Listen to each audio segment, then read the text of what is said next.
გამარჯობა, მე გიორგი ვარ დათუკიშვილი და წარმოგიდგენთ Microsoft Word 2016 წლის ახალ შესაძლებლობას, რომელსაც ქვია Smart Lookup-ი. ფუნქცია მოთავსებულია Review menu-ში, აი აქ და მოდით ვნახოთ რაში გამოიყენება ის. ავირჩიოთ მაგალითად რაიმე ტექსტი, random მაგალითად, მივცეთ ფრჩხილებში დავუშვით რიცხვი 6, რაც იმას ნიშნავს, რომ 6 აბზაცისგან შემდგარი ტექსტი გამოჩნდება და მოდით ავირჩიოთ ბრძანება, რომელიც იქნება Smart Lookup-ი. მაგალითად მოვძებნოთ სიტყვა რომელიმე და ავირჩიოთ სიტყვა მაგალითად online video. მოვნიშნოთ მარჯვენა ღილაკი და მივცეთ Smart Lookup-ი.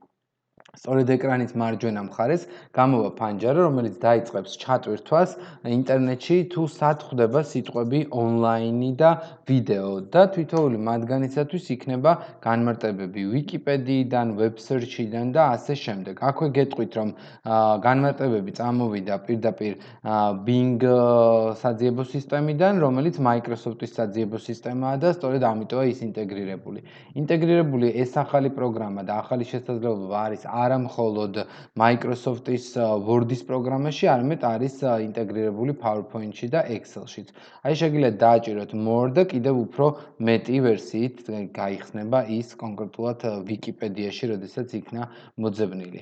ასევე გეტყვით, შეიძლება მაგალითად გადავიდეთ სხვა სიტყვაზე, მაგალითად Word-ი, მივცეთ Smart Lookup-ი და ვნახავთ, რომ გამოჩნდება ის ამ სიტყვის შემცველი განმარტებები. მაგალითად Word. როგორი გითქმის, ის არის დავუშვათ არსებითი სახელი, ზმნა და ასე შემდეგ.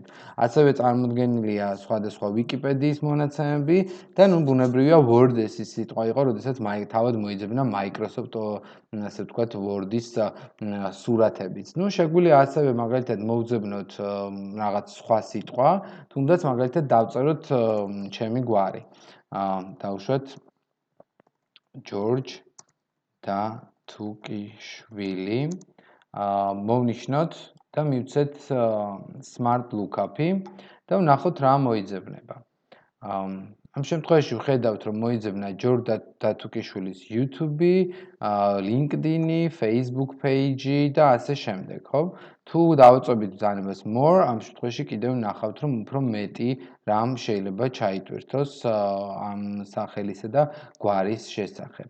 ეს web search-ის შემთხვევაში რაც მოხდა და define-ის შემთხვევაში არაფერი არ გვაქვს ამ ნაწილში, იმიტომ რომ ეს არ არის ასე ვთქვათ განმარტება. ნუ თუ მაგალითად სიტყვა makes მოვძებნით, make და lookups გავუკეთებთ, აი ამ შემთხვევაში კი უკვე როდესაც განმარტებაზე გადავალთ, ну, აი უკვე ვნახავთ, რომ ეს არის ზმნა და რას ნიშნავს და როგორ ნიშნავს და ასე შემდეგ.